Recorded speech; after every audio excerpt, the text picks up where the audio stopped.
Hello everybody and welcome back to Jazzy61. So today I want to get into the things that I wish I knew before having kids and about labor and delivery. There were so many things that I thought I knew. I didn't know. So I want to go ahead and talk about those things today with you guys now. So this video is actually intended for new moms, soon to be moms, and maybe even some of the moms who have had kids for a while and they're still wondering about certain things.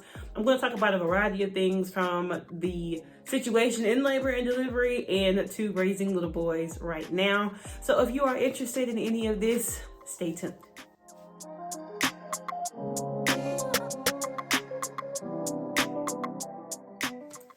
Okay, so first I want to get into labor and delivery. So during labor and delivery, there were a few things that kind of caught me off guard that I was never really told about, that I didn't talk about with a lot of people, maybe just didn't come up. So I want to go ahead and get into a couple of those things with you guys. The first thing, oh my Lord, everybody's water does not break. That moment people talk about, oh my gosh, my water's breaking, and that doesn't happen for some people. Some people have to be induced, and I was one of those people. So I had a date set close to my due date. They want to make sure that you're full term before they induce you. Now, some people get induced because they have something going on with their bodies, or something's wrong with the pregnancy, or something may be going wrong with the pregnancy. And in order to prevent it from getting any further, the doctor may induce you. But if you're like me, my body was like, you know, we're just going to keep the baby.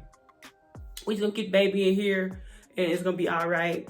Because my firstborn wasn't born until after 40 weeks, and we decided to induce at 39 weeks because apparently, from what my doctor said, more than likely how your first pregnancy went is how all the rest of your pregnancies will go as well.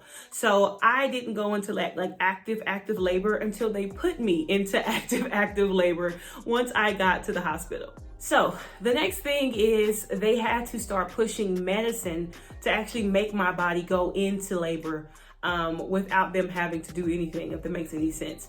So, well, technically that's them doing something, huh? They're giving you medicine.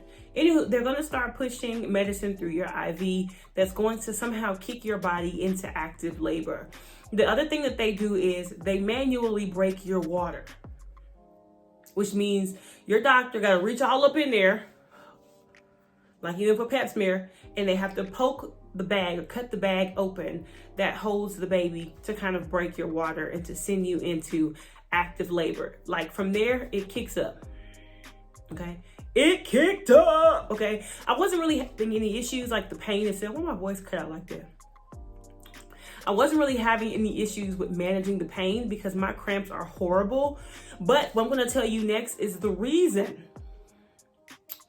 why I went ahead and got the epidural.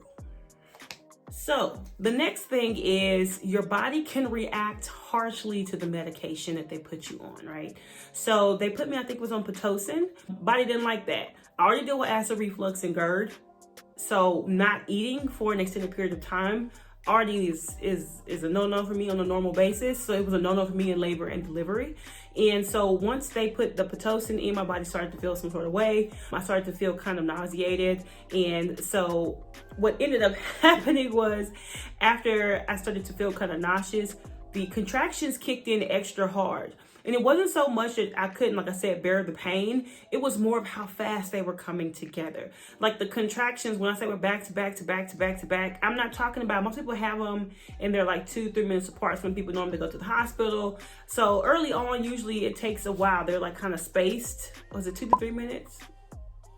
Anywho, they're spaced. I can't think of the time. I should put it on the screen somewhere, but they're more spaced out. Well, mine weren't spaced out, if that makes any sense. Them bad boys was hitting like every 20-30 seconds. I couldn't even catch my breath before another contraction started. So that's the reason why I went ahead and got the epidural. Now, here's another thing that happened with me that may not happen to most people, but it happened to me. The epidural also didn't sit well with my body in the acid reflux and GERD. So what ended up happening, because the medicine didn't sit right, is I threw up the whole time. I mean, I'm literally in active labor. I'm pushing like, And the craziest part is I was already on my back. So it wasn't exactly getting in the bag all the time. You know what I mean? They have little throw up bags that they give you.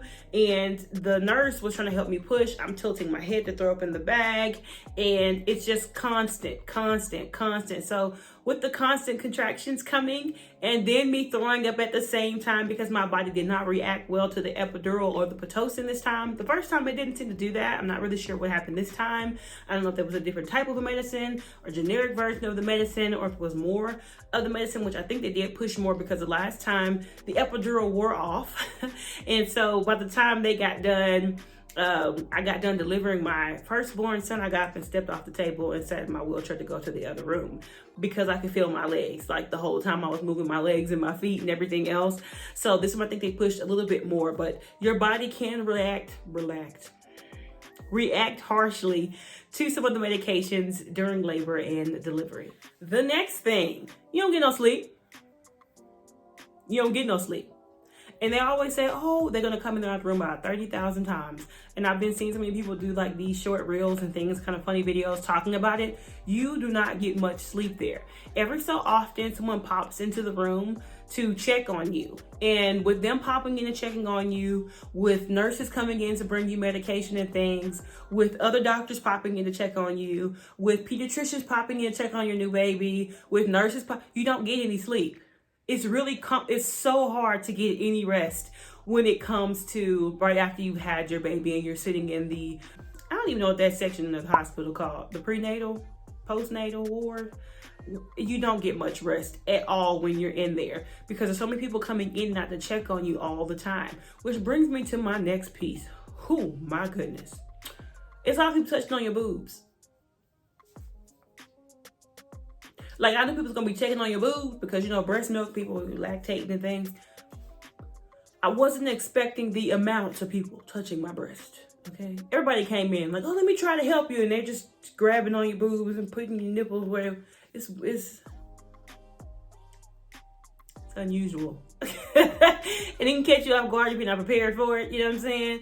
But, yeah, there's people checking out your breast a lot. And the final thing about labor and delivery that caught me off guard, you guys, and I don't know if y'all know about this, but I did not know. Catheters, okay? You have to have a catheter if you have an epidural because you can't feel your legs, you can't feel your feet, you can't feel any of that. So you have to have a catheter put in. Y'all, it was so uncomfortable. And the reason, this one bird threw me off. The reason why it was so uncomfortable is because there's already a lot of people messing around with your hoo-ha, right? When you're in labor and delivery. But there's also gonna be like this tube running from your hoo-ha. In addition to everybody moving stuff around you and tubes in and out your arms and IVs and everything, there's a tube coming out of your hoo-ha and you can accidentally tug on it. You know? It's awkward. You know, they have a little tube shoved off in where you pee from. And there's like, from what she explained, they kind of put the little tube in there and they inflate it like a balloon in there. And it helps to, looking at my pee was already enough, but that tube that I was trying so hard to tug on, it was getting caught around my leg and my ankles and everything else. Now, this isn't the part that was the worst to me. The part that's the worst is the removal. So they have to wait until the epidural and the medicine that you had completely wears off before they take the catheter out. So they're gonna take you to like the bathroom, they're gonna get something to suck all the air out of the little balloon thing, and they're just gonna pull it out. Y'all, ugh.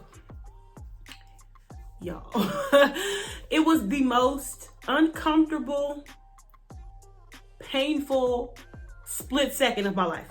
It's so unpleasant when they're pulling out that catheter. And she does it really fast, but you can just feel it. You can feel something that shouldn't be in your pee-pee area. Being yanked out your pee-pee area, okay? So if you don't know that, I didn't know that. Maybe I'm just weird because I didn't know that. But there is a catheter involved, okay? And it can be awkward. So just prepare for that mentally. And one more thing before I forget. you can poop on the doctor. I don't know if you know that or not, because once you go into active labor, when it's time for you to push, your body's going to let you know. But to me, it just felt like pressure down low, right? But the way that you push to get the baby out is also similar to the way you push to go to the bathroom. So don't be surprised that that happens. It's actually quite normal. It actually happens quite regularly. So be prepared, because there is a chance that you could actually poop on the doctor. Oh, and if you do, the nurse is just gonna pop up real quick and wipe it up before you notice it, and then just walk off like like they didn't see it, and they're gonna keep going with labor and delivery. So it's very possible, just be prepared for that it can happen. Now, let's get into some of this after you have the baby stuff. So the first thing I want to talk about after you have the baby is, I know prenatal, it's not postnatal. I don't know. But the first thing that I want to talk to you guys about after having a baby is your food intake. So for me, it matched what I ate and how I ate during my pregnancy, right? So I dealt with some very tough symptoms in my second pregnancy where I threw up a lot, to the point where they had put me on medicine to stop me from throwing up, because I was to the point of dehydration and everything else. So they ended up putting me on a medication to stop me from throwing up just so I can eat. But that was after I had gone about 4 days or so where I couldn't keep anything down, and I was almost admitted to the hospital. So what ended up happening was, through the rest of my pregnancy, I did not have a huge appetite.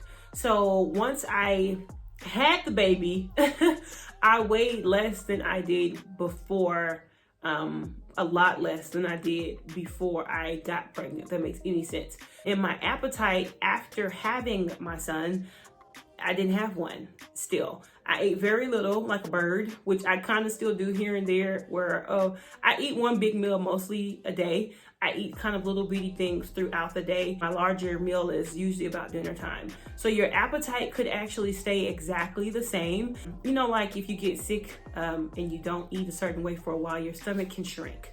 And so if you try to overeat when your stomach has already gotten smaller, you can make yourself sick.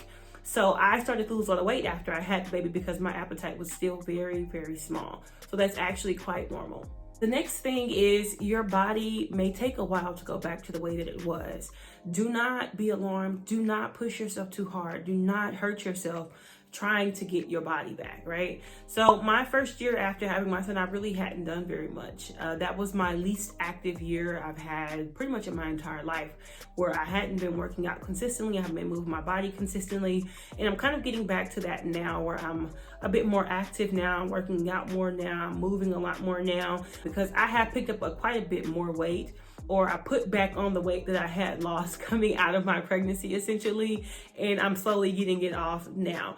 So don't worry if your body doesn't go back to normal immediately. There are some people, it takes a lot longer for your body to go back to the way that it was, if your body goes back, or if you had to put in a lot more work to get it back. So don't be worried about that. Don't be feeling any sort of way about it. It's okay. It's completely natural. Take your time and get your body back to something that you're comfortable with. I wouldn't say look at a scale. I wouldn't say I'm trying to get back to a specific look from the past. Just get yourself back to a weight that you're comfortable with, that you love to look in the mirror and see yourself at, and don't try to keep up with these trends. Regardless of what your body looks like, you're absolutely gorgeous, you're stunning, and don't let nobody tell you otherwise, because they hate if they say something different, okay? So take your time and get yourself back to where you want to be. For me, this go around, it's just about feeling healthier. Like I said, I took that year and I didn't do very much. And because I didn't do very much, you guys, my body didn't feel right. I just felt wrong. I've been an athlete my entire life. And so sitting still for that year, really just everything hurt when I moved. I feel extremely weak, which I hate. And so I'm just working to get myself back to a healthier version of me. But every step of the way, I have to find something beautiful about myself and hold on to that. I'm not looking at anybody's scale. I haven't looked at a scale since I had to go to the doctor last, and that's been a while. So Don't worry about what people think. Don't worry about society's standard of beauty. You get back to you the best way that you can. And that brings me, this one bird is just throwing me for, let's go there, that's why. Okay. That brings me to my next little bit, you guys, and that is postpartum depression and postpartum anxiety. Now, I know we see people talk about it a lot, and I mean a lot. But it manifests itself in so many different ways. So if you're feeling even the slightest bit off, go and look up the different symptoms of postpartum depression and postpartum anxiety. For me, it kicked up as postpartum anxiety the hardest. I was so scared of germs, you guys. I mean, it was terrifying to think of when my baby got sick and I couldn't do anything to help him. So what I ended up doing was going to get some help. They did give me some anxiety medication, a very low dose of anxiety medication, just to kind of help me get through it. I'm no longer taking it. I'm perfectly fine now, but that can happen. Like me, mine manifested an like an OCD form of something where I was constantly washing my hands to the point where they were cracking and bleeding, okay? I went and talked to my OB. She knew what was going on immediately, told me that sounds a lot like postpartum anxiety, and it manifests in different ways, and that's why we end up getting medication for it.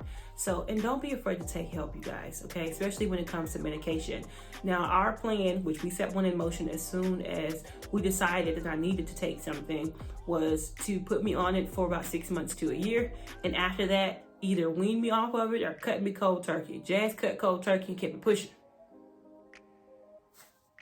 I'm good. In the meantime, I picked up some healthy habits with reading and journaling, going for walks, doing stretches and exercising, or just sitting and talking to someone. And I don't mean going to a therapist, which that's also a good option, but I mean just talking to like my husband and letting him know how I felt that day. Sometimes I just needed a hug and it helped me out to keep going to the next day. The reason why I knew it was bad is because I found myself up spiraling for about 3 hours at 2 o'clock in the morning one day, where I was washing my hands to come out of the bathroom, and then I thought, oh my gosh, I touched the soap, I touched the handles to the sink, I gotta clean my hands again, and then I cleaned my hands again, and I touched the light, oh my gosh, I gotta clean my hands again, and I just kept spiraling like that for about an hour and a half, 2 hours, and my husband eventually came in there and just kind of wrapped me up and just stood there and said, it's okay.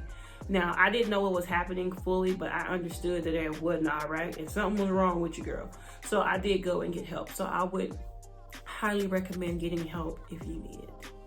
Okay, you guys, so the last thing I want to talk to you guys about is your baby, okay? Now, I said this a lot, and I've said this for years. Your baby is your baby, and you know your baby, right? So my children are mini giants. As I mentioned earlier, 6'2", husband is 6'9", 6'10". Our babies are extremely large. They are some big little fellas, and they grow very, very quickly. So when it comes to their food intake, it's insane. I mean that. We don't get much sleep. I still have not had a full night's sleep, and it's my son. My youngest is a year and a half, 18 months. Yeah, and I haven't had a full night of sleep, but I think once, because we were traveling and we were on the road and he was exhausted. But other than that, we don't really get full nights of sleep.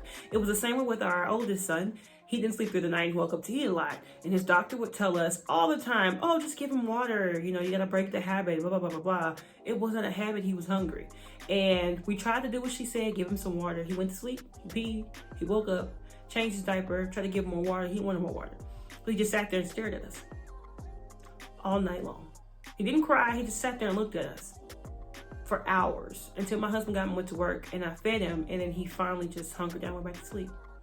He was hungry, and I could hear his stomach growling the whole night. That hurt my heart. I hated it.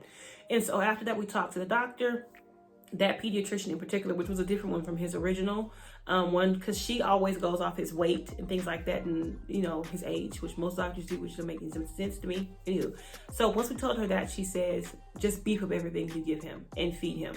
Feed him. We were like, we already knew that.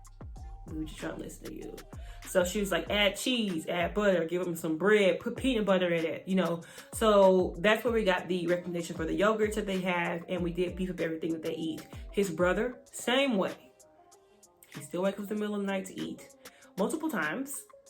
He still give him milk bottles, and then he also eats like yogurts and little pouches in the middle of the night to help him get back to sleep. Otherwise, he's not gonna sleep And when you already got this much sleep in you, okay, if you can get this much more, you don't get this much more, okay?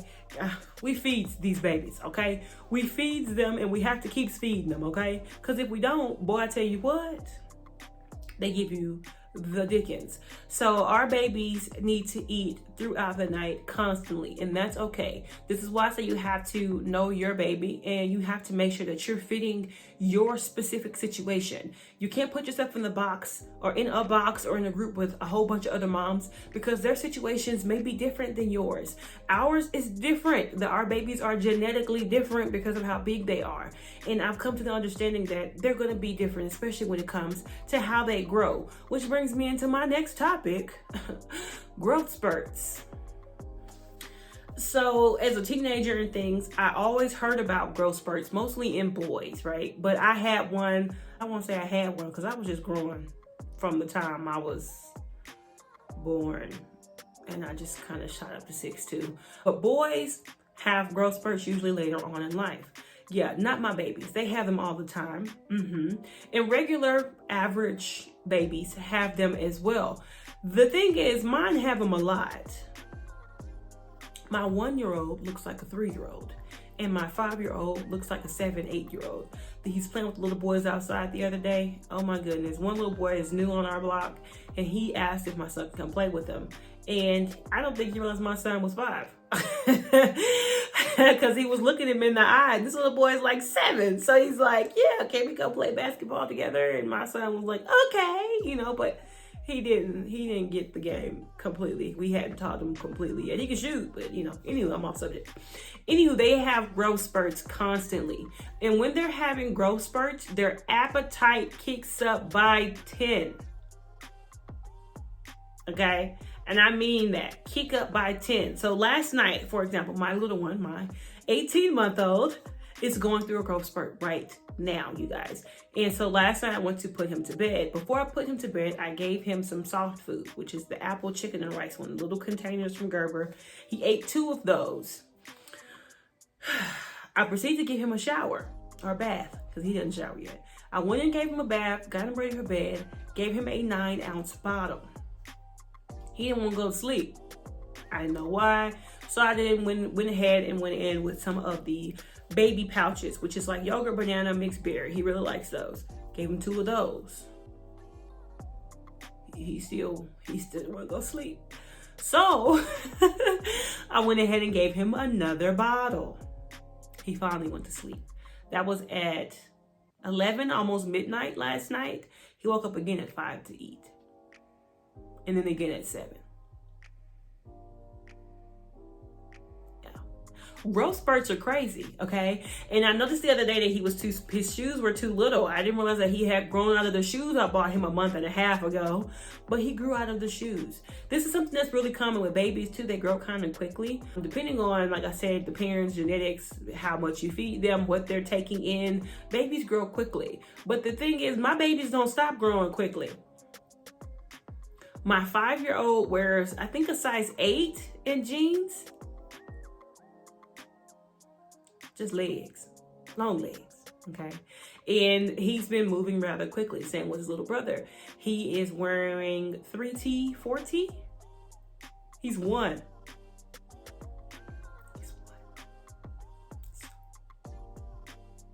Be prepared. Alright, you guys, that's everything that I have for you today. I truly hope you enjoyed today's video. If you want to see more videos like this, if you're wanting a part 2, because there's a whole lot of stuff that I didn't get a chance to get to in this video, I didn't want this video to be an hour long, let me know in the comment section down below, and I will make sure to put another video out like this for you guys. Thank you so much for watching. If you haven't already, I would love it if you join the family by sharing, subscribing, all the things. It'd be great. Follow me over on my social medias. I will put them on the screen somewhere, either here or at the end of the video. I want to thank you guys again so much for being here. You are the absolute greatest, and I hope to see you in my next video.